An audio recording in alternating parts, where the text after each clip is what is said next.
been a part of several studies. Um, the particular one that we're finishing up right now is one where we have subjects go through a full week of being sleep restricted and a full week of being well rested. And we also know whether these subjects are morning type or evening type people. We have some sessions at 7:30 in the morning. We have some that start at 10 at night.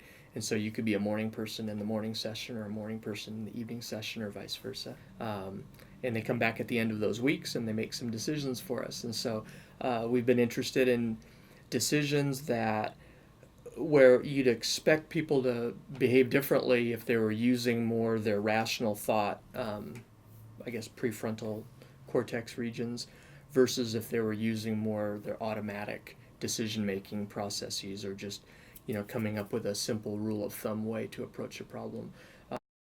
Well, so it's consistent with this idea that there's research out there that seems to say that we need our rational thought part of the brain working well to displace pro-social behaviors.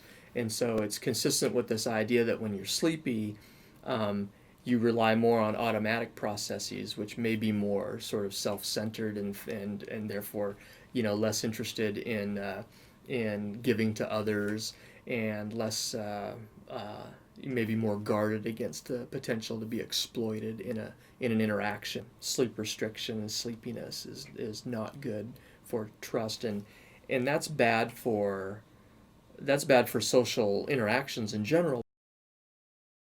Suppose it's a more extreme scenario where something's gone wrong and you need to think about survival and all of that. The ability to be able to trust and know when to trust when it's appropriate. That it's tough to know whether this is makes it better or worse because it is what it is, right? You trust less, which in some senses people might say is a self-protection mechanism. I don't trust, and that's a good guard to have. People tend to be less able to integrate new information into their decision processes when they're sleepy. It's all about what you do with that existing information and how you update that with new information.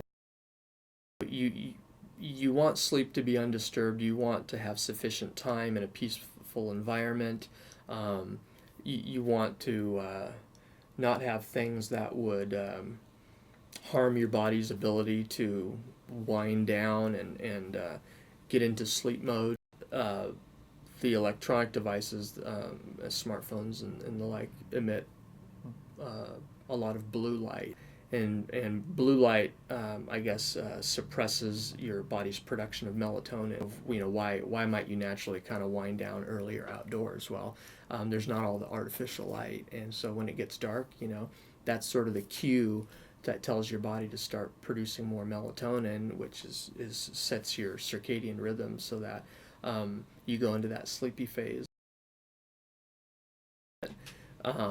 You hear noises and animal noises and things like that, and sometimes you might worry about what's out here. And so obviously, you have to have a feeling of safety, but it is a challenge. The noises in the outdoors can almost be like a calming, drone of the crickets chirping and stuff like that. I mean, it's loud and stuff, but there's sort of a rhythmicity to it that can, like people pay money for a CD of waves crashing, and that's noisy. But if it's sort of rhythmic, then I guess that can be actually quite peaceful. And so I don't know if being near some trickling water or something like that is good. Some of this is just sort of thinking off the top of my head.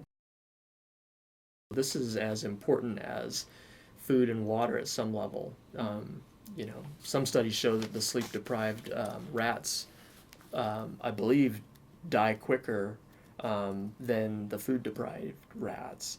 And so a lot of stuff goes wrong when you don't have any of these basic needs. And I think maybe the focus on sleep has lagged the focus on some of these other things which are equally as important. But we maybe know a little bit more about what food does for our bodies than what sleep does, and we're still kind of figuring that out.